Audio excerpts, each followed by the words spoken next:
Köszönjük szépen, hogy itt vagytok. Such wonderful weather outside. Csodálatos idő van kint. It is nice today. I mean, it's a bit cloudy, but still nice. Picit felhős, de azért még mindig nagyon jó. But I'm from London, so any weather like this is good. De én Londonból vagyok, úgyhogy bármilyen, ami ehhez hasonlító időjárás, az jónak Who's számít. been to London before? Volt valaki itt Londonban? Yeah. Who's Hungarian? Ki az, aki magyar? Okay, so maybe around half. Fele. Okay, I'm curious to know where the others are from. You're from Leicester, sunny Leicester.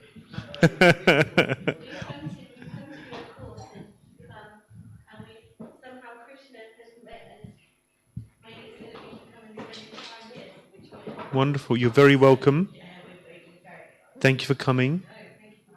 The weather here is a bit better than Leicester, right? Okay. So today we are going to speak on a topic which is related to a festival. Ma egy olyan témáról fogunk beszélni, ami egy fesztiválhoz kapcsolódik. So in Krishna consciousness there are festivals all the time. A Krishna tudatban akkor nagyon sok vallás van mindig szinte.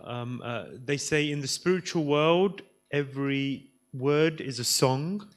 Azt mondják, hogy a lelki világban ott minden szó egy ének. Every step is a dance. Minden lépés egy tánc. And every day is a festival. És minden nap egy fesztivál. Yeah, so this is Krishna consciousness. Ez a Krishna tudat. But we're limited here in the material world. De itt limitáltak vagyunk az anyagi világban. Who's here for the first time? Ki van itt először? Első alkalommal? First time. Who's in a Krishna conscious temple for the first time? Ki az, aki először van én Krishna tudatos templomba? Okay. Yeah, first time. Welcome. Thank you. Okay, so I'll try and make it simple, but at the same time interesting for everyone. Megpróbálom ilyen egyszerűen magyarázni, de úgy, hogy mindenkinek jó legyen. So yeah, we're limited here in the material world, so the degree to which we can really celebrate all of the festivals is limited. Itt az anyagi világban mindannyian feltételekhez vagyunk kötve, limitáltak vagyunk, és ezért a felfogó képességünk is limitált. We have many great teachers, saints and sages, as well as God himself, who performed so many wonderful activities over the centuries and millennia. Rengeteg sok bölcs és szent van a történelemben, és persze ott van maga Isten is, aki meg annyi csodás tettet hajtott végre. So 500 years ago, approximately, Chaitanya Mahaprabhu appeared on this earth. Körülbelül 500 évvel ezelőtt Chaitanya Mahaprabhu megjelent ebben a világban. So these deities, it's the deities of Chaitanya Mahaprabhu on the right. Itt a murtik, ezek az Isten szobrok, akkor itt jobb oldalon van az Úr Chaitanya. And his brother, Nityananda Prabhu. És az ő testvére Nityananda Prabhu. So we say, in English we say, brother from another mother. Ahogy angolul szoktuk mondani, testvér egy másik anyától. Yeah, so they're brothers. Ontologically also they're brothers. Ontológiai szempontból is testvérek. So today I'm just going to tell a story which is from one of the scriptures which describes the pastimes of Chaitanya Mahaprabhu. Ma az egyik szentírásunkból fogok beszélni, ami leírja ezt a történetet, ami Chaitanya Mahaprabhuval kapcsolatos. And now in Krishna consciousness, stories aren't just stories. A Krishna tudatban a történetek igazából nem csak történetek. Stories are, they all have deep meaning and import. Minden történetnek van egy nagyon mély jelentése, vagy egy ilyen magyarázata. Many instructive lessons that we can learn and take away for ourselves. Nagyon sok ilyen tanító jellegű dolog van ebben, amit magunkével tudunk tenni. So Chaitanya Mahaprabhu, he appeared 500 years ago in West Bengal, which is in East India. Chaitanya Mahaprabhu Dél-Indiában, vagy Kelet-Indi... West Bengal. Sorry, in East India, in Bengal. Kelet-Indiában, Nyugat-Bengálban. Yes. And He appeared, he stayed on the planet for 48 years. 48 évet töltött itt a Földön. We understand him to be Krishna himself. Mi őre úgy tekintünk, mint Krishna maga. 5,000 years ago Krishna appeared. Krishna 5000 évvel ezelőtt jelent meg a Földön. And in the Bhagavad Gita he explains yada yada hi dharmasya glanir bhavati bharata. He comes millennia after millennia, time after time, with a particular purpose. És ezt Krishna mondja a Bhagavad Gitában, hogy időről időre alászáll ő maga azért, hogy végrehajtson különféle dolgokat. He always has a purpose. Mindig van valamilyen célja. So one of the reasons why Chaitanya Mahaprabhu appeared 500 years ago was in order to show us what it means to be a devotee. Az egyik fő ok, ami miatt megjelent Chaitanya Mahaprabhu 500 éve, az, hogy megmutassa, hogy mit jelent baktának lenni. So Krishna gave many instructions on what it means to be a devotee. Krishna nagyon sok útmutatást adott azzal kapcsolatban, hogy mit jelent baktának lenni. But instructions are not always easy to follow. De ezeket nem mindig olyan könnyű követni, ezeket az So útmutatásokat. they say example is better than precept. Azt mondják, hogy a tett az hangosabb a szavaknál, vagy hangosabban. Úgyhogy igen. Example is better than? A példa az jobb, mint az elmélet. Than words. Yeah. I'm learning Hungarian. It's a process. And so Chaitanya Mahaprabhu comes in order to show what it means to be a devotee. Ezért jön hát el Chaitanya Mahaprabhu, hogy bemutassa, hogy mit jelent Istennek, a hívének lenni. And whenever he comes, he never comes alone. He always comes with associates, with friends. És amikor jön, akkor sosem egyedül jön, hanem társakkal és barátokkal. So one of these friends was called Raghunath Das Goswami. Az egyik barátot így hívták, hogy Raghunath Das Goswami. He was a great saint. Egy hatalmas szent volt. Around 1492 when he appeared. 1492 volt körülbelül, amikor megjelent. As you can see, he was quite thin.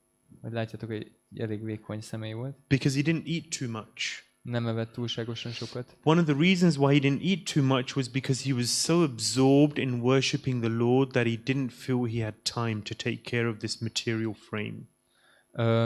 Annak a fő oka az volt, hogy annyira el volt merülve az Úrnak a szolgálatában, hogy nem gondolta, hogy lenne ideje arra, hogy olyan sokat törődjön ezzel az anyagi masinával. So Raghunath Das appeared in a princely family.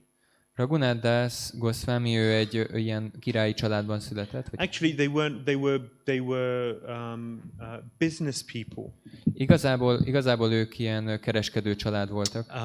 So very, very rich. De nagyon gazdagok. One of the richest families in India at the time.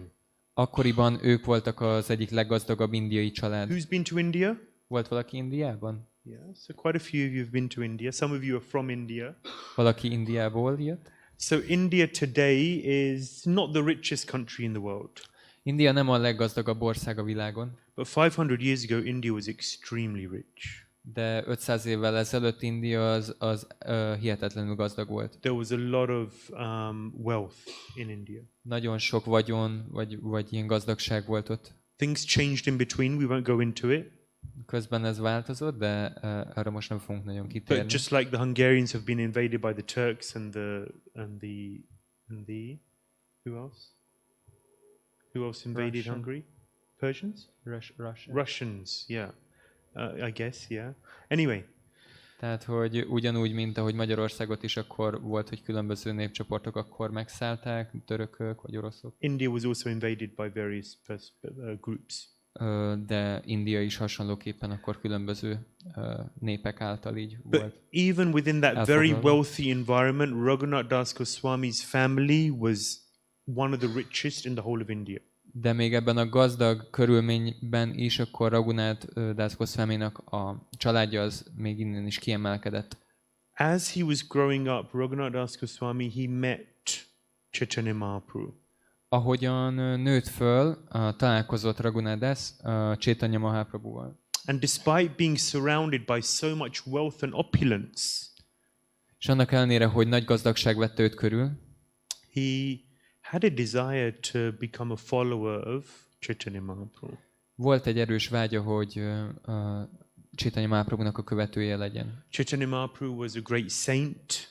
Chaitanya Mahaprabhu egy nagy szent is volt. Like we said, he was God, Krishna, in the form of a devotee. Ahogyan már említettük, őre úgy tekintünk, hogy ő Krishna maga egy hívőnek a hangulatában. Showing the example of what it means to be a devotee. Hogy megmutassa, hogy mit jelent pontosan ez a hívőség. So imagine God being a devotee, how attractive it must be. Csak képzeljétek el, hogy milyen, amikor Isten akkor felveszi egy baktának a szerepét, ez egy nagyon ilyen vonzó. When Chaitanya Mahaprabhu was dancing, it was like the whole world was dancing. Amikor ő táncolt, akkor az olyan volt, mintha az egész világ When he táncolna. was singing, it felt like the whole universe was vibrating. Amikor ő énekelt, akkor az olyan volt, mintha az egész univerzum így énekelne. So that atmosphere that was created by Chaitanya Mahaprabhu, it stole the heart of Raghunath Das Goswami. Az atmoszféra, amit Chaitanya Mahaprabhu teremtett a jelenlétével, az rendkívül mód vonzó volt Raghunath számára. So despite being surrounded by opulence, he was living very simply. Így hát annak ellenére, hogy nagy gazdagság és pompa vette körül, ő maga nagyon egyszerűen élt. It's one thing if you have nothing and then you live simply. It's by force. Az egy dolog, hogyha amúgy sincsen semmit, és úgy élsz egyszerűen, akkor úgy kényszerítve vagy rá. But if you're surrounded by so much wealth and then to live simply, that's something. De hogyha egyébként gazdagság vesz körül, és annak ellenére egyszerűen tudsz élni, akkor az valami. Because he realized that all of this wealth, what does it actually mean? What is its value? Mert ráébredt arra, hogy igazából mi is az értéke ennek a sok vagyonnak és gazdagságnak. What does it really do for you? Mit tesz neked? Yeah, when I was young, I was chasing money. Amikor fiatalabb voltam, akkor mindig így üldöztem Not that I'm that old now, but you know, when I was younger. You know. a pénzt, nem mint hogyha most nagyon-nagyon öreg lennék. And then as I began to observe and look around, I saw people who were very rich. De ahogyan megfigyeltem a világot és körbenéztem, akkor láttam, hogy a környezetemben is vannak gazdag személyek, who were very comfortable on a material level. akik anyagi tekintetben nagyon kényelmesen But tudtak the élni. Bhagavad Gita reminded me that actually what is life really about? Ultimately we have to find a deeper level of peace and satisfaction. De a Bhagavad Gita megtanította arra, hogy igazából nekünk valami mélyebb dologra van szükségünk, hogy tapasztaljunk egy ilyen mély, kielégítő békét. And I didn't see so much of a correlation between people who were rich and people who were particularly happy. There wasn't much of a relationship between them. De nem láttam igazából, hogy ez a kettő dolog így egyszerre jelen lett volna, hogy azok a személyek, akik ilyen nagyon gazdagok voltak, akkor ők boldogok is lettek volna. So Raghunath Das, he spent a lot of his time in devotion to God. Raghunath Das, ő az idejének a döntő részét akkor Isten szolgálatával töltötte. He wanted to become a monk. Ő egy szerzetes akart lenni. He wanted to give it all up Föl akarta adni ezt a vagyont, and join the temple, és beköltözni egy templomba. or to join Chaitanya Mahaprabhu. Vagy inkább mondhatnánk, hogy Chaitanya Mahaprabhut akkor hogy hozzácsatlakozni. But his family weren't so happy about it. De a családja nem örült ennek az There's a few elképzelésnek. monks in here, and I think when they joined the temple, then the parents were a little concerned. És van itt egy pár szerzetes, és azt hiszem, hogy sokuknak a szülei egy kicsit így aggódtak, amikor ez az ötlet felmerült. I know mine were. When I joined the temple, I was working in a bank, earning good money, and then I said one day that I'm going to join the temple. Azt tudom, hogy az én szüleim így aggódtak, mert hát én ilyen bankár területen dolgoztam, és akkor egy nap mondtam, hogy hát szeretnék csatlakozni a templomhoz. So when Raghunath Das Goswami told his parents that I'm going to join Chaitanya Mahaprabhu, they were shocked. Amikor Raghunath Das Goswami akkor mondta a szüleinek, hogy ez a terve, hogy csatlakozik Chaitanya Mahaprabhuhoz, akkor le voltak sokkolva. They said, "This is impossible. We forbid you. Never will you join Chaitanya Mahaprabhu." De mondták neki, hogy nem, ez lehetetlen, mi örökre megtiltjuk neked, hogy te csatlakozz Chaitanya Mahaprabhuhoz. So then they began to really think. And they thought, okay, how do we make sure this boy doesn't escape? Akkor így elkezdtek töprengeni, hogy akkor hogyan fogják ezt kivitelezni, hogy ne tudjon elszökni. So they found the most beautiful girl. És akkor találtak egy nagyon szép lányt. And they got them married. és összeházasították vele. Of course, 500 years ago in India, the way marriages worked are a little different to how they work here today in Hungary. Természetesen az 500 évvel ezelőtt Indiában kicsit másképpen működtek a házasságok, mint napjainkban. It was an arranged marriage. Ez egy elrendezett házasság volt. I remember when my parents tell me when they got married, my father's side went to meet the mother's side twice. Mesélték a szüleim, hogy amikor ők házasodtak, akkor az apukájuk oldala találkozott az anyukának a családjával. They caught a glimpse of each other on those two occasions. A glimpse. Kétszer történt ez, és akkor így kétszer pillantottak egymásra. And then the next time they met, they were sitting next to the sacred fire, about to walk around the fire 7 times, and that's the Indian marriage ceremony. És akkor a következő, a harmadik alkalommal pedig már a tűzceremónia mellett ültek, aztán körbejárták a tüzet 7-szer, ez volt ugye a házassági ceremónia. That was almost 50 years ago. Ez körülbelül 50 éve volt. Yeah, things have changed. Even in India, things have changed. Változnak a dolgok, még Indiában is. So Raghunath Das Goswami, he got married. Raghunath Das akkor meg nősült. And but his heart was taken. De a szívét már elrabolta valaki más. Not by his wife. Nem a felesége. His heart was taken by Chaitanya Mahaprabhu. Hanem Chaitanya Mahaprabhu által. So then they tried to get him more and more involved with the business. Próbálták egyre jobban bevonni őt az üzleti életbe. He didn't take any interest in the business at first. Először nem is nagyon érdekelte ez az egész dolog. And then eventually he began to go with the flow a little bit just to keep the parents happy. De egy idő után akkor picit beadta a derekát, hogy a családját elégedetté tegye. But from time to time he would just escape, run away. De időről időre csak akkor elszökött otthonról. And try and join Chaitanya Mahaprabhu. És próbált csatlakozni Chaitanya Mahaprabhuhoz. But then his parents would send out a search party, find him, and then take him back. De a szülei ilyenkor mindig kiküldtek egy keresőcsoportot, hogy találják meg, és hozzák vissza, és visszahozták. Basically, he was under house arrest. His parents had organized guards to be with him 24/7. Gyakorlatilag ilyen házi őrizetbe tartotta őt a családja, ahol 20-24-es őrizetben tartották őt. It seemed like there was no escape. Úgy tűnt, hogy nincs esélye a menekvésre. So it was quite a depressing situation, you know, when you really want something, but you can't get it. Hát számára ez egy ilyen eléggé depresszív szituáció volt, hogy tudjátok, amikor így nagyon akartok valamit, és ennek ellenére nem tudjátok elérni. All he wanted was to dedicate his life to God. Igazából minden vágya az volt, hogy csak Istennek szentelhesse az életét. So one day Raghunath Das heard that a great saint was in town. Egyik nap hallotta Raghunath Das, hogy egy nagy szent érkezett a városba. That great saint was the brother of Chaitanya Mahaprabhu, Nityananda Prabhu. Ez a szent, ő Chaitanya Mahaprabhunak a bátyja volt, akit Nityanandának hívnak. So RDG stands for Raghunath Das Goswami. Ez az RDG, ez Raghunath Das Goswaminak a rövidítése lesz most. Yeah. So Raghunath Das heard that Nityananda Prabhu was in a place called Panihati. Hallotta, hogy Nityananda Prabhu egy Panihati nevű helyen van. Panihati is about Calcutta is a capital of Bengal. Kalkutta az Bengálnak a fővárosa.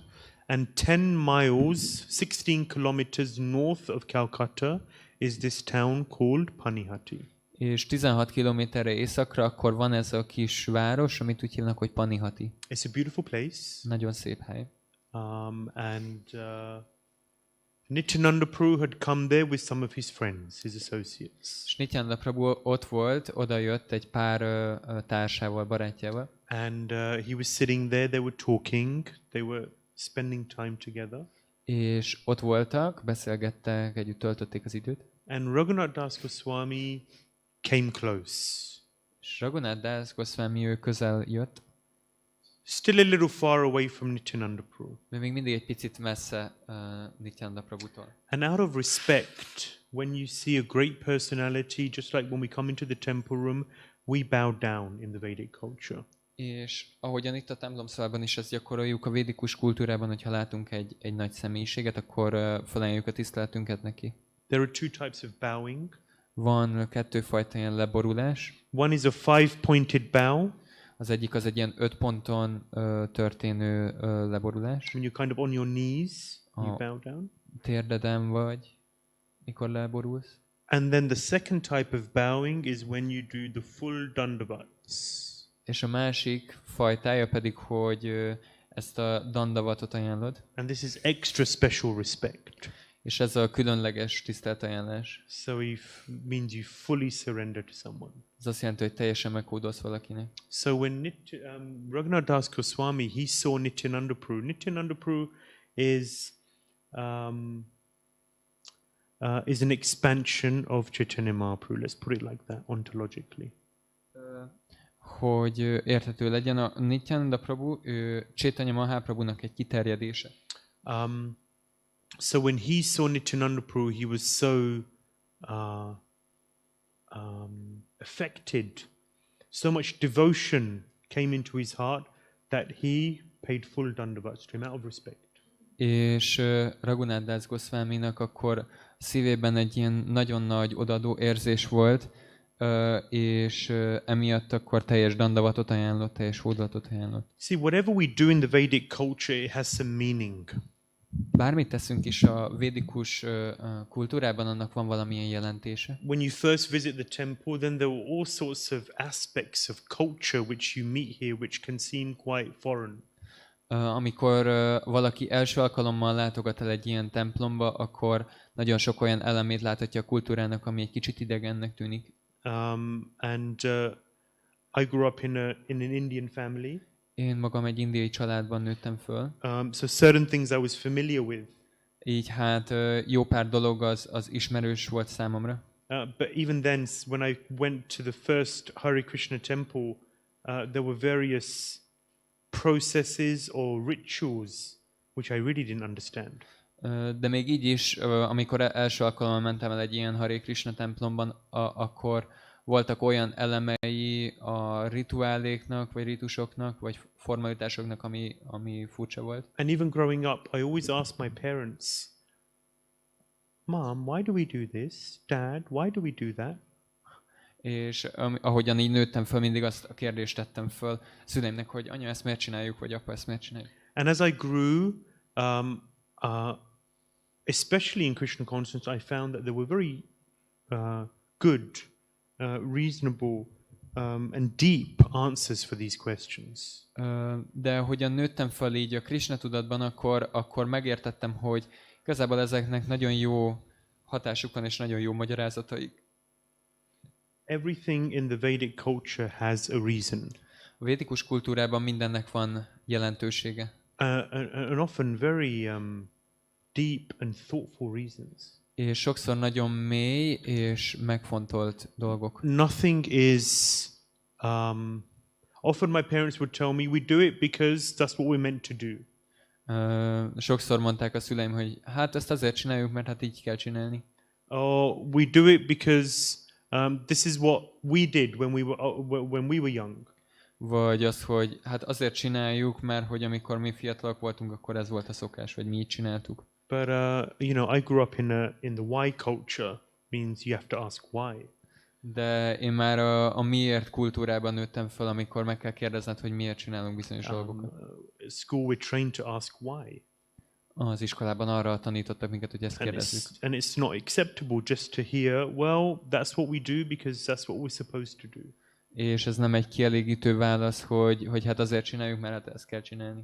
So everything you see happening here in this environment has a deep reason. Így hát minden, amit láttok ebben a környezetben, a mögött áll egy jó indok. And we invite people to come and to ask questions. És igazából arra invitáljuk az embereket, hogy gyertek és nyugodtan kérdezzetek bármiről. Another thing that I really appreciated is that the devotees, they actually invited and liked questions.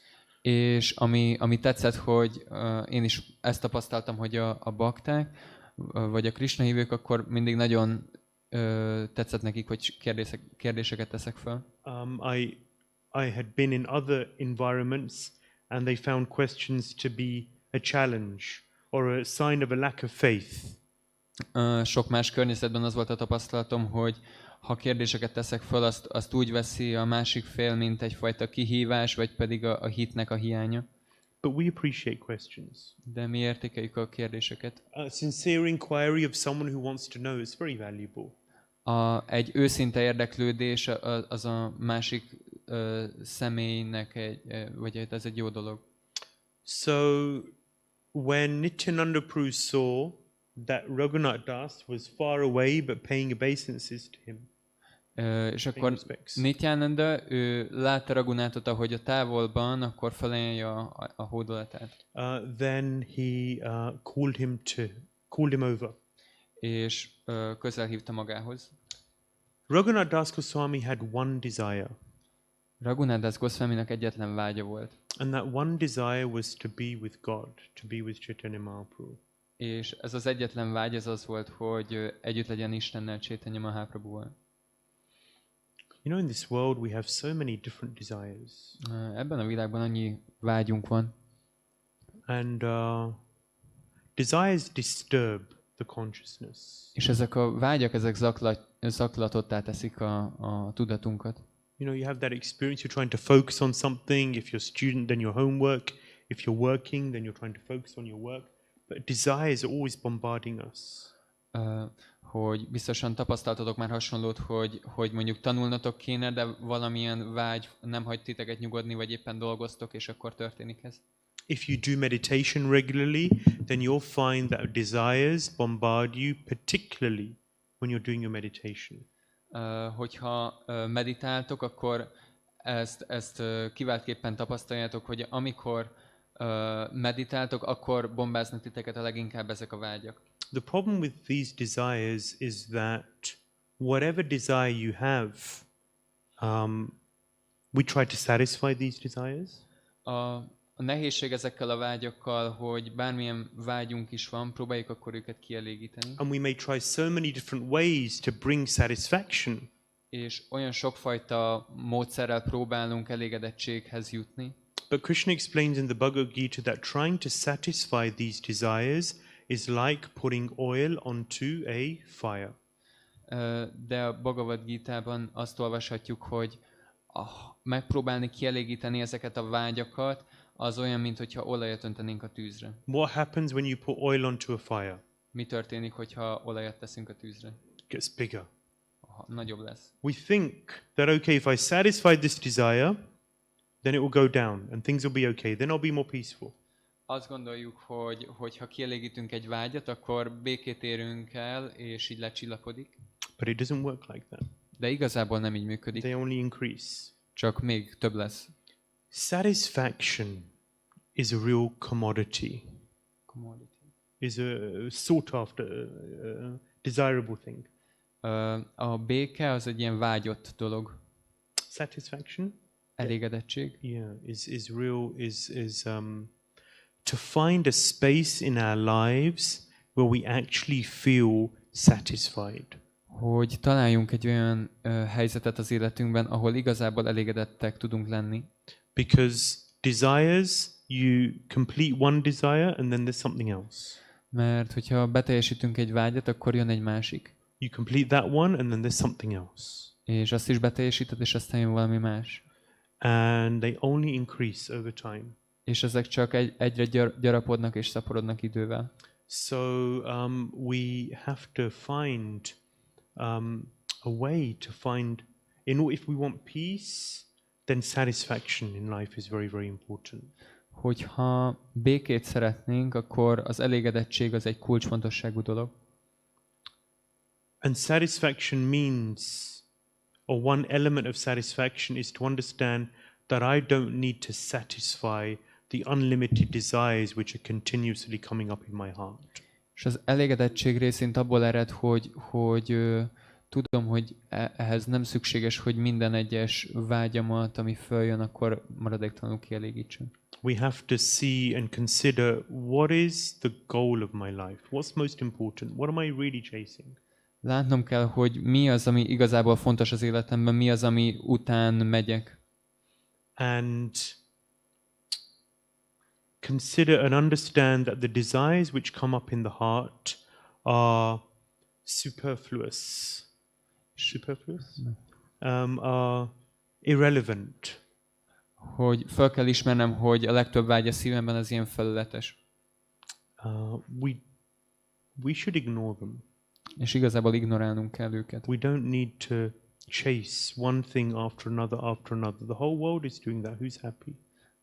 Nem kell folyamatosan az egyik után szaladni, aztán a másik után, hát az egész világ ezt csinálja, és ki az, aki boldog. The iPhone 14 is coming out in a few months' time. I received an email a few days ago. Az iPhone 14-es... 15. September. 15-ös, is that right? 15, sorry. 15-ös, iPhone 15-ös jön ki szeptemberben, és kaptam erről egy e-mail értesítést. So behind with the times. Le vagyok maradva. And it has all of the, sort of, they're good with advertising. They know how to market.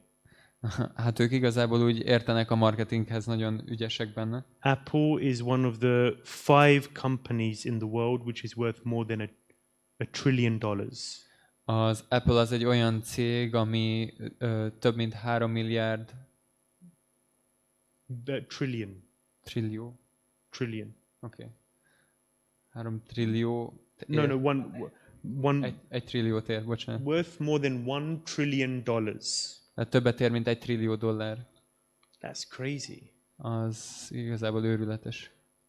And people run out to buy the iPhone 15. It'll be in September. És az emberek szaladgálnak, hogy beszerezzék maguknak When it az comes iPhone out, there are huge 15-öt. queues outside the stores with people waiting from midnight to buy this phone.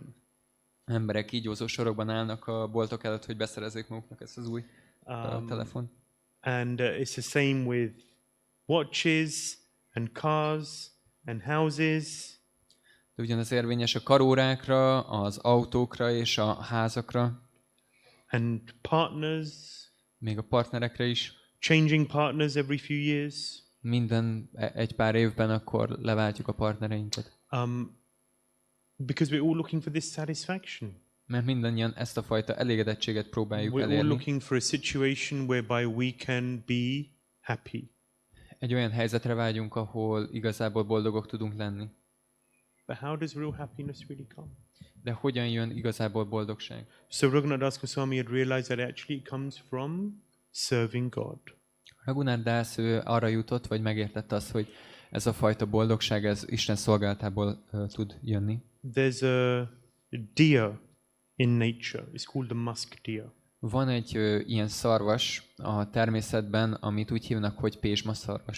And scientists saw that it was running from one end of the forest to the other, like crazy. És kutatók megfigyelték ezt a szarvast, ahogyan az erdőnek az egyik oldalától a másikig rohan megállás nélkül. And you know when an animal, someone's running purposefully, it seems to be running purposefully looking for something.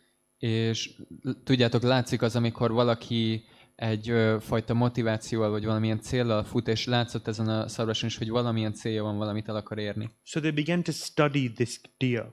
És elkezdték kutatni ezt a szarvast. And they realized that actually it's looking for the source of a particular fragrance. És rájöttek arra, hogy igazából egy illatnak a forrását kutatja. There's a fragrance which is entering into the nostrils of this deer, and the deer has one thought in mind. Where is this fragrance coming from? Behatol az orrába ez a nagyon kellemes illat, és ez az egyetlen dolog tölti ki az elméjét, és a tudatát, hogy honnan jöhet ez az illat. And it's running, thinking, where is this smell coming from? Where is this aroma? What is the source? És próbálja akkor megtalálni, és ezért rohangál össze-vissza, hogy megtalálja, hogy mi lehet a forrás ennek And az it's looking illatnak. around, trying to find, where is it? Where is it? Csak néződik, hogy hol lehet a forrás. What the musk deer doesn't realize is that under its neck is a pouch. Amit nem realizál ez a pézsmaszarvas, hogy van így a nyaka alatt egy ilyen kis zsák. Again, zsák. Mirigy. Yeah. And inside this pouch is a substance called musk. És ebben a mirigyben termelődik ez a pézsma nevű illatanyag.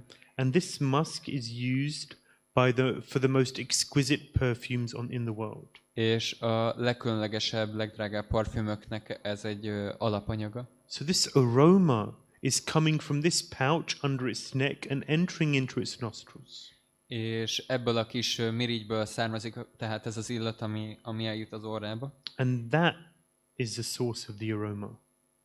Ez az illatnak a forrása. In the same way, the living entity, the human in this world is running around from one thing to another. És ehhez hasonlóan az ember is egyik dologról a másikra repülve kutat ebben a világban. Looking for an experience. Keres egy élményt. Looking for some taste. Valamilyen fajta ízt keres. Looking for some, we say rasa. Looking for some flavor in life. Valamilyen fajta, mi úgy hívjuk, hogy rasa, egy ilyen ízt keres. Yeah. What it doesn't realize, what we tend not to realize, is that actually everything is here. Amit nem tudatosítunk magunkban, vagy nem tudunk, hogy igazából ez a boldogság ez itt van velünk. Meaning, as we activate our hearts to become more and more devoted to God, to Krishna. Ami azt jelenti, hogy minél inkább aktivizáljuk a szívünket, hogy legyen odaadó Isten felé, the more we'll find what we're actually looking for. Annál inkább fogjuk megtalálni azt, amit keresünk. It's a very confusing world. Ez egy nagyon zavart világ. There are so many different options and opportunities. Annyi fajta lehetőséget kínál a számunkra. We have to be essence seekers. Kell, hogy mi a lényeget kutassuk az életben. We have to really look for the truth. Igazából keresnünk kell az igazságot. Jesus said, "Seek and you shall find." I think it was in the Bible. It says, "Seek and you shall find." Azt hiszem, hogy ezt Jézus mondja a Bibliában, hogy aki keres, azt talál. If we're really looking for something real, if we're sincerely really looking for something real, then that will come to us. Hogyha igazából őszintén keresünk valami valósat, akkor meg fogjuk találni. And for those who are already practicing Krishna consciousness, then even within Krishna consciousness, you have to really be looking for the real thing. És azok számára, akik már gyakorolják a Krishna tudatot, még ezen a gyakorláson belül is, akkor igazából törekedni kell, hogy az igazi dolgot megkapd. For the deepest truth. A legmélyebb igazságig. For something which is really genuine. Ami igazán őszinte. So Raghunath Das was one such person. És Raghunath Das Goswami egy ilyen személy volt. And here he got blessings from Nityananda Prabhu. És itt megkapta Nityananda Prabhunak az áldásait. And by these blessings, Raghunath Das Goswami was eventually, because of these blessings, he was eventually allowed to leave home and join Chaitanya Mahaprabhu. És igazából ezekkel az áldásokkal kísérve vált számára lehetővé az, hogy elhagyja az otthonát és csatlakozzon Chaitanya Mahaprabhuhoz. But Nityananda Prabhu said, "You were trying to avoid me, Raghunath." De azt is mondta Nityananda Prabhu, hogy hát te próbáltál elkerülni engem, Raghunath. You were trying to avoid me, and therefore now I'm going to punish you. Próbáltál engem elkerülni, és ezért most a büntetést szánok neked. So he said, "I want you to feed me and all my friends." Azt szeretném, hogy engem és az összes barátomat vendégelj meg. So this was June time. Ez júniusban volt. In India right now it's extremely hot. Indiában mostanra már nagyon-nagyon meleg van. The monsoon season comes in a few weeks' time and it cools things down a little. A monszun időszak egy pár hét múlva jön, ami egy kicsit lehűti a dolgokat. But right now, if you go to India, then it's 45-50 degrees. De hogyha most mész Indiába, akkor most ilyen 45-50 fok van. I've been there at this time, it feels like you're in a cooker. Voltam már ilyenkor ott, és olyan, mint hogy egy sütőbe ülnél. Yeah, and so he organized to feed all of the people. There were hundreds of people there. He fed them all. És elrendezte, hogy akkor azt a több száz embert akkor ott megetesse. And he fed them with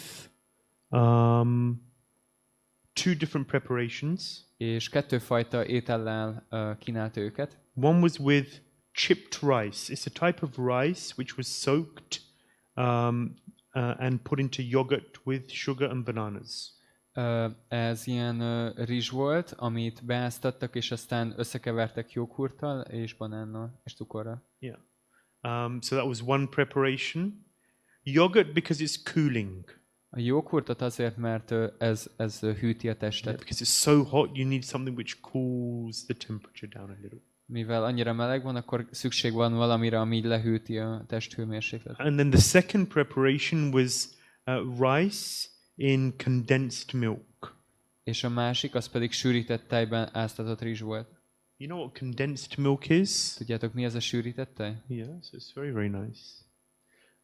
So these two everyone had two earthen pots. In those days, and even now, if you go to Bengal, you have these earthen pots. Mindenkinek volt ilyen agyagedénye, még hogyha manapság is mész Bengálba, akkor ott látni fogod, hogy ilyen agyagedényből esznek sokszor. The pots themselves give a kind of rusty flavor.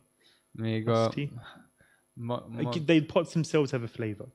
Még az edénynek magának is van egy íze. So everyone was given two pots. One for the rice with yogurt and the other for the rice in condensed milk. És mindenki kapott kettő edényt, az egyiket a jógurtos tört rizsnek, a másikat pedig ennek hogy hívják, sűrített tejbe áztatott rizsnek. And news got out that there was a party happening. És megtudtak mások is, hogy van ez a party. So this all took place on the banks of the Ganges River. Ez a Ganges partján történt, ez az esemény. So more and more people began to hear that there was a party taking place, so they all joined. És sok-sok ember akkor meghallotta, hogy hát most történik ez a party, és akkor ők is eljöttek. These weren't restricted parties with a guest list and so on. Anyone could join. Ezek olyan partik voltak, amihez igazából bárki csatlakozott, nem volt egy ilyen lista. And as more people joined, then Raghunath Das organized for more. És ahogyan több ember csatlakozott, akkor Raghunath Das elintézte, hogy akkor még több embernek jusson. And as people found out that there was a party going on, the sellers of rice with yogurt and rice with condensed milk, they also came. És akkor azok, akik árulták a jógurtot és a rizst, ők is megtudták, hogy akkor van ez, és ők is eljöttek. Thinking that this was an opportunity to sell their wares. Hogy gondolták, hogy ez akkor egy jó üzleti lehetőség a számukra, hogy el tudják adni a portékájukat. So then Raghunath Das Goswami just told them, okay, I'll buy everything you have. És Raghunath Das Goswami mondta, hogy oké, akkor én megveszem mindeneteket, ami van. And then he fed everyone. És akkor mindenkit megetetett. And then more people came, and then he bought more and fed more people. És akkor jött még több ember, és vett még többet, és őket is megetette. And in this way there was a wonderful, huge festival. És egy ilyen módon akkor egy csodálatos, hatalmas fesztivál kerekedett. So then Nityananda Prabhu, he thought there's one thing missing here. És az úr Nityananda akkor elgondolkodott, hogy hát igazából hiányzik valami. Or there's one person missing. Vagy még inkább hiányzik valaki. And that was his brother. És ez a testvére volt. So then he summoned Chaitanya Mahaprabhu. Mondhatjuk, hogy így megidézte Chaitanya Mahaprabhut. Idézte. Means? Summon. Okay. So then Chaitanya Mahaprabhu also joined the party. És így Chaitanya Mahaprabhu is csatlakozott a partihoz. Some people were able to see Chaitanya Mahaprabhu, some people weren't. It depended on their vision. És a jelenlévőknek a látásuktól függően volt, aki látta Chaitanya Mahaprabhut, volt, aki pedig nem. So for some people, Nityananda Prabhu was dancing around by himself, and for others, he was dancing around with Chaitanya Mahaprabhu. Tehát sokak számára akkor Nityananda Prabhu úgy tűnt, hogy egyedül táncol, sokak számára pedig látszott, hogy igazából Chaitanya Mahaprabhu táncol. But they had a wonderful time. De ez egy csodálatos nap volt. And it was a very blissful occasion. És egy nagyon örömteli esemény. And like that, the party went on for many hours. És így hosszú órákig akkor tartott ez az esemény. Today you can also go to this place called Panihati. Ma is el lehet látogatni erre a helyre, amit Panihatinak neveznek. It is this is a banyan tree. Anyone heard of a banyan tree? Valaki hallott már erről a banyanfáról? So banyan tree has many roots, many branches, all twisted together. Ez a banyanfának az a jellemzője, hogy nagyon sok gyökere van, és nagyon sok ága, és így össze vannak fonódva. They can live for many hundreds of years. Sok száz évig tudnak élni. And so this is a banyan tree under which Nityananda Prabhu sat. Ez az a banyanfa, ami alatt Nityananda Prabhu leült. And enjoyed this rice with yogurt and rice with condensed milk along with Chaitanya Mahaprabhu and their associates. És itt ízlelték meg, itt fogyasztották el ezt a jókurtos törtrist, és sűrített tejbe áztatott rizs Chaitanya Mahaprabhu és a barátaikkal. So in order to commemorate this occasion, this festival, És annak érdekében, hogy akkor megörökítsék ezt a találkozót. Every year on the day that this took place, we also celebrate by taking similar preparations. Minden évben akkor megünnepeljük mi is ezt az ünnepet hasonló fogásokkal. And remembering this wonderful celebration. És megemlékezünk erről a csodás ünnepről. So actually in today's feast, which will be at 6 o'clock, és a mai nap lakomáján, ami erre 6 órakor kerül majd sor, you'll also find one of these preparations being served. Ezt a preparációt is meg fogjátok találni. So actually the official anniversary of when this took place was on Friday. Ennek az ünnepe pénteken volt. Yeah, so it's called the Panihati Festival. És ezt hívják Panihati Fesztiválnak. And like that, like I mentioned at the beginning, there are so many wonderful festivals. És ahogyan az elején is említettem, annyi csodálatos fesztiválunk van. Each one commemorates a special event or personality in the very rich tradition of Krishna consciousness. Mindegyik emlékeztet minket egy ilyen különleges eseményre, vagy egy különleges személyiségre. When Krishna consciousness came to Hungary in a more visible way in the late 80s. Amikor a Krishna tudat megérkezett Magyarországra egy láthatóbb formában a 80-as években. There was a real explosion. Many people were coming and were interested in learning more about this culture and practice. Volt benne egy robbanás, amikor nagyon-nagyon sok ember kezdett el érdeklődni és kezdett el gyakorolni ezt a kultúrát. And I guess this disturbed certain personalities at the time, or a little later, it disturbed people. És azt hiszem, hogy ez úgy megzavart később embereket. And so around the mid-90s there was an accusation that this Krishna consciousness is a cult. És ez mikor volt? Mid-90s. A 90-es évek közepén akkor volt egy ilyen vád, hogy akkor ez egy ilyen szekta. Or that it's some sort of new age religious movement. Vagy hogy egy ilyen újkori vallásos mozgalom.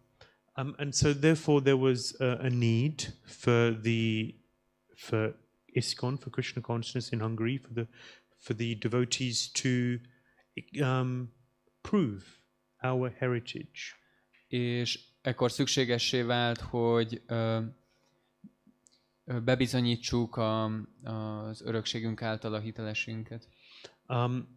And therefore, based on the tradition, based on the scriptures, and so on, it was shown that actually Krishna consciousness is not something which was implanted, that was thought of by some person in the 70s. És a tradíció és a szentírások nyomán akkor fény derült arra, hogy Krishna tudat az nem valamilyen modernkori kitaláció, vagy egy embernek a képzeletének a szüleménye. And rather it's a very ancient tradition.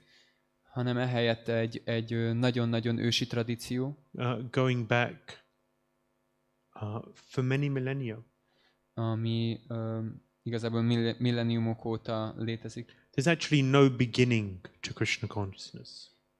Jobban mondva nincsen igazából egy kezdete ennek a Krishna It's tudatnak. called Sanatan Dharma. Úgy hívják, hogy Sanatan Dharma. Sanatan means eternal, Sanatan pedig azt jelenti, hogy örök. the eternal religion. Az örök vallás. Because actually, Krishna consciousness is the religion of the soul. Mert a Krishna tudat az igazából a léleknek a vallása. So the soul is described in the Bhagavad Gita has no beginning and no end. It is eternal, just like God. Ahogyan a Bhagavad Gita elmondja, a vallásnak nincsen kezdete és vége, ugyanúgy, mint Istennek sincs. Yeah. So this Krishna consciousness is the religion of the soul. Ez a Krishna tudat, ez a léleknek a vallása. Savaipam samparo dharma yato bhakti dadokshaje haituki pratihata yayatma suprasiddhati. The religion of the soul is to perform devotional service bhakti, to serve God. A léleknek a legmagasabb rendű hivatása, vagy dharmája, az, hogy szolgálja a legfelsőbbet.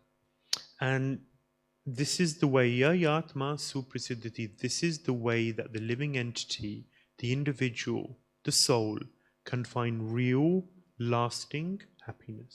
És ez a bhakti, ez az, ami igazából boldogságot tud hozni az élőlénynek a szívébe. And so this is what the Krishna consciousness movement is really offering to humanity. És ez az, amit igazából a Krishna tudatos mozgalom kínál az emberiség számára. It's not something that was just created at a certain point. It's actually eternal.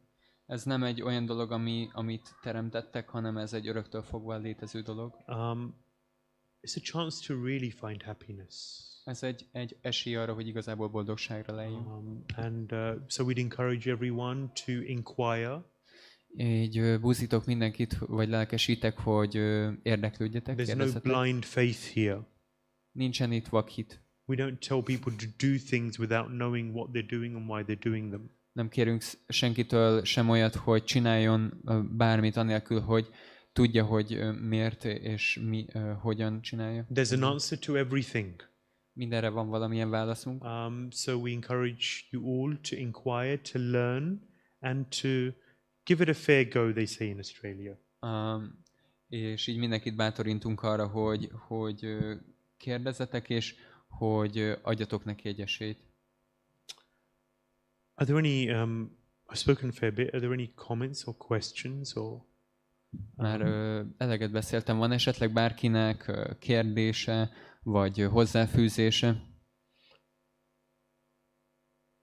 Anything that didn't make sense? Volt bármi, ami nem volt érthető, nem volt világos? Anything which you've heard somewhere that contradicted what we said? Volt valami, amit hallottatok máshol, ami ellent mondott annak, amit most elmondtunk? Questions, we always end with questions. Mindig kérdésekkel zárunk. Because the Bhagavad Gita, does anyone know how long the Bhagavad Gita is? Valaki tudja, hogy milyen hosszú a Bhagavad Gita? It's 700 verses. Ez 700 vers. And it's a 700 verse, 45-minute question and answer session. Ez a 700 vers, ez egy 45 perces kérdés felelet. So this conversation between Krishna and Arjuna took 45 minutes. Ez a beszélgetés Krishna és Arjuna között, ez 45 percig zajlott. Arjuna is asking questions and Krishna is answering. Arjuna föltesz egy kérdést, és Krishna válaszol. Just at the back here you'll see a set of books.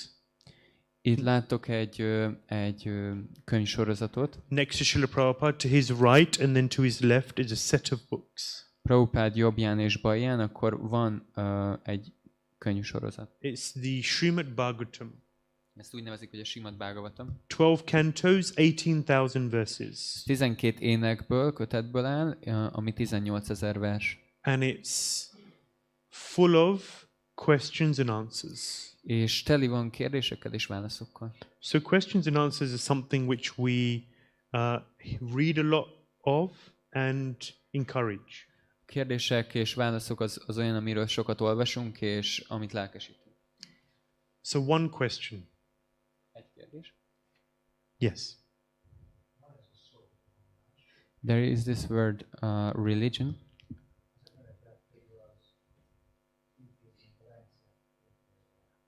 Most people believe religion to be the institution itself.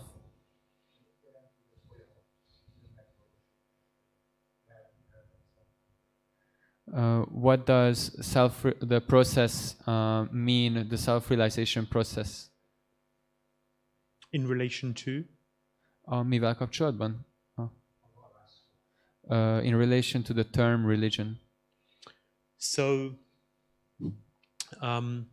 religion these days is often a set of rituals. A vallás manapság az egy rakás ilyen ritust jelent.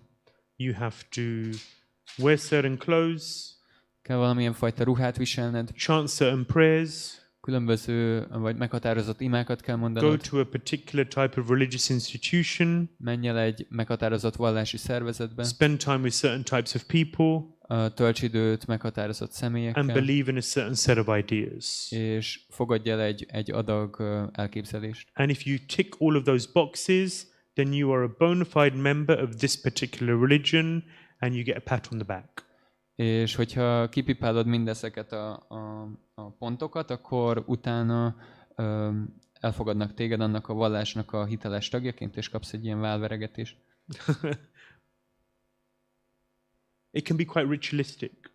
Ez kellőképpen ritualisztikusnak tűnik. Yeah? So you do these things, whatever's in your heart doesn't really matter. You do these external things, and then you are a member of that religion, and you feel good about yourself because you belong to part of a group. És hát ez akkor nem érinti azt, hogy mi van igazából a szívedben, hanem csak jól érzed magad attól, hogy tartozol valamilyen fajta közösségben. This works in English, there's rituals, but then we want to bring the spirit into the ritual, and that is spiritual. Ez angolul működik, hogy vannak a rituálék, és akkor próbáljuk ezt a belevinni, vagy a spiritet, a lelkiséget belevinni ebbe a rituálba, és akkor az lelkivé válik, spirituálisá válik. So what is the essence of all of these rituals? Mi a lényege ezeknek a ritusoknak? Vagy What does it all really mean? What is a purpose? What is a function that it plays? Mi a szerepük?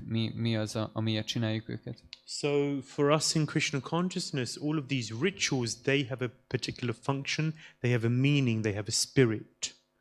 Mindenfajta formalitás, amit követünk egy védikus tradícióban, amögött van értelem, amögött van jelentés, tartalom. Fundamentally, everything we do is meant to initiate a transformation of the heart. Minden, amit teszünk, azt azzal a szándékkal tesszük, hogy valamilyen fajta változást hozzon a szívbe. That's a real process which actually purifies the heart. Ez egy igazi folyamat, ami megtisztítja az ember szívét. Makes us better people. És jobb emberré tesz minket. Purer people. Tisztább személyek. So there's the example Srila Prabhupada he gives of going to confession. Van egy példa, amit Srila Prabhupada említett, hogy valaki elmegy egy ilyen gyónásra. So you go to the church and you listen to the sermon. Elmész a templomba és meghallgatod a ceremóniát. After the sermon you go to the confession box. És utána, hogy meghallgattad, akkor bemész a gyóntatófülkébe. And you see the priest and you confess all your sins. Látod a papot, és megvallod az összes bűnödet. And then he asks you, is that everything? És akkor megkérdezi, hogy ez volt minden? And then he says, okay, no, fine, I did this and this as well. És mondja, hogy jó, nem, hát még ezt is csináltam. And then when you finished, then you give the priest 5,000 forints and then you leave. És miután akkor végeztél, akkor adsz 5000 forintot a papnak, és elmész. Next week you go back. Következő héten megint mész. Confess all your sins. Megbánod a bűneidet. And then when you finished, 5,000 forints donation, you leave. És aztán, hogyha végeztél, akkor megint csak nyújtasz neki 5000 It goes forintot, on és for a aztán number mész. of weeks. És akkor egy pár hétig ez folytatódik. One day you walk in, you confess all your sins. És egyik nap bemész, és megvallod az összes bűnödet. But then he gives the priest, he gives him 10,000 forints. De ez alkalommal 10,000 forintot adott. He said, how come this week you gave 10,000? És kérdezi, hogy hát miért adtál most 10,000-et? Usually it's 5. Általában 5 szokott lenni. He said, well, next week I'll be on holiday, so it's a, forward payment. És hát tudod, jövő héten elmegyek nyaralni, és ezért így előre akartam fizetni. Please forgive me for all my sins.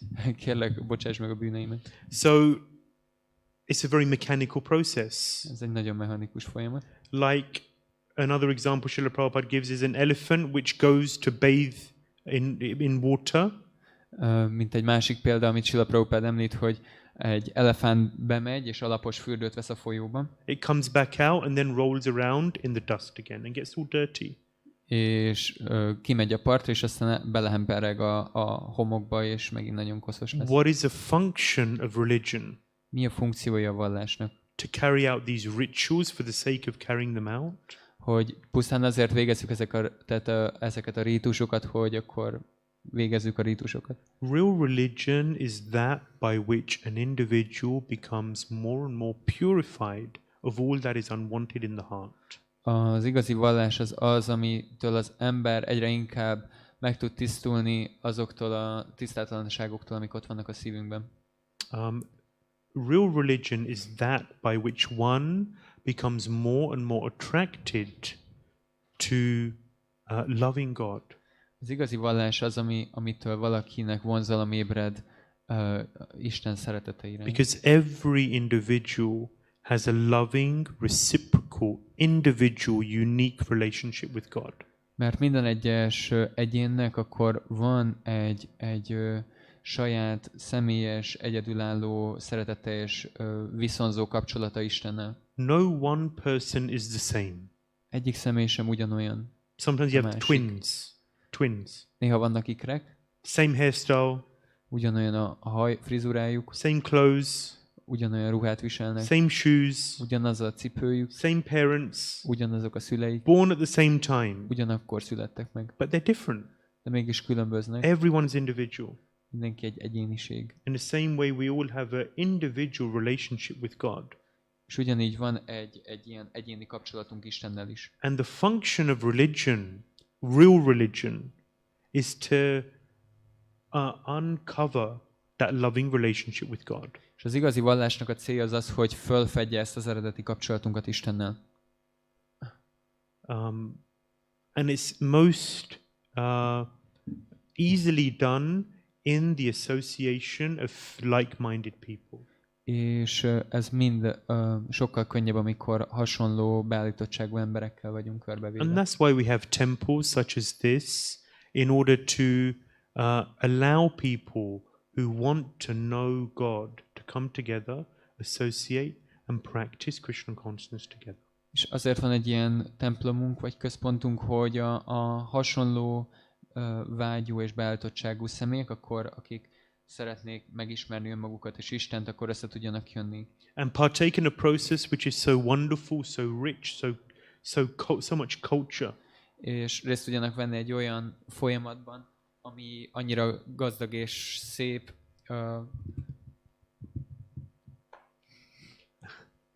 Is that okay, Prabhu? Okay. Thank you very much to everyone for your kind attention. Köszönjük szépen a kedves figyelmeteket. I wish you a wonderful Sunday afternoon. Kívánok nektek egy csodás vasárnap délután. Please stay for the kirtan. Kérlek, maradjatok a kirtanra is. And of course for the prasadam afterwards. És persze prasadamra, Feast afterwards. a lakomára. Shishi Dalitai Vijay Gauranga ki, Jai. Srila Prabhupada ki, Jai. Nitai Gaur Premanandi, Gaura Bhaktabind ki.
next year will be